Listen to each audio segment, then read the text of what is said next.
खरंच सांगू का, अगदी आठवडाभर जरी ही भाजी मला खायला दिलीत ना, मी कंटाळणार नाही. अगदी आवडीने ही भाजी खाईल. अहो, चहा शिजायलाही फार जास्त वेळ लागतो, पण त्यापेक्षाही कमी वेळात ही भाजी तयार होते. तर आता ही भाजी तयार करण्यासाठी आपल्याला आलं, लसूण खलबत्त्यामध्ये जाडसर कुटून घ्यायचं आहे. सोबत कोथिंबीरही घातली. आता भाजी फोडणीसाठी आपण तेल गरम झाल्यानंतर यामध्ये जिरं, मोहरी आणि आलं, लसूण घालून घेणार आहोत. आता या शेंगांना कुठे वालाच्या शेंगा, आमच्या भागात वालाच्या शेंगा म्हणूनच ओळखलं जातं, पण कुठे घेवड्याच्या, कुठे वालपापडी म्हणून ओळखल्या जातात हे शेंगा. तर आता यामध्ये आलं लसूण चांगलं असं परतून घ्यायचं आणि आलं लसूण फक्त जाडसर ठेवायचं, म्हणजे बघा भाजीला कशी चव येते. आता यामध्ये मोडून घेतलेल्या शेंगा घालायच्या, शेंगा धुवूनही घेतल्या बरं. आणि यामध्ये सोबत आपल्याला मीठ घालायचं, म्हणजे आपली ज्या शेंगा आहेत त्यांना चांगली चव येईल. आणि शेंगा वाफेवर शिजवणं आहेत, त्यामुळे मिठाला हलकंसं पाणी सुटतं आणि शेंगा लगेचच शिजल्या जातात.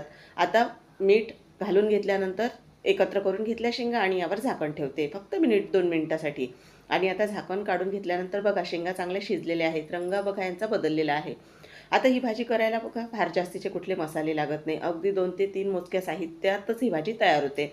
आता यामध्ये आपल्याला फक्त हळद घालून घ्यायची आहे आणि सोबतच इथे घरचं तयार केलेलं काळं तिखट घालून घेते. आता काळं तिखट कंपल्सरी नाही बरं, तुम्ही घरचं तयार केलेलं लाल तिखटही किंवा विकतचंही लाल तिखट घालू शकता.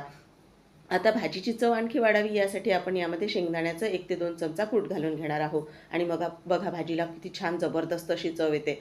भाकरी असू द्या, चपाती असू द्या, मस्त गरमागरम अशी भाजी चपातीवर किंवा भाकरीवर घ्यायची आणि ताव मारायचा.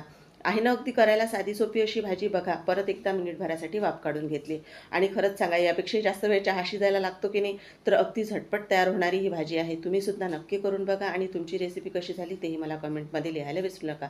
खाली त्रिकोणावर क्लिक करा, म्हणजे डिटेल रेसिपी मिळून जाईल. रेसिपी आवडल्यास एक लाईक आणि चॅनललाही सबस्क्राईब करायला विसरू नका.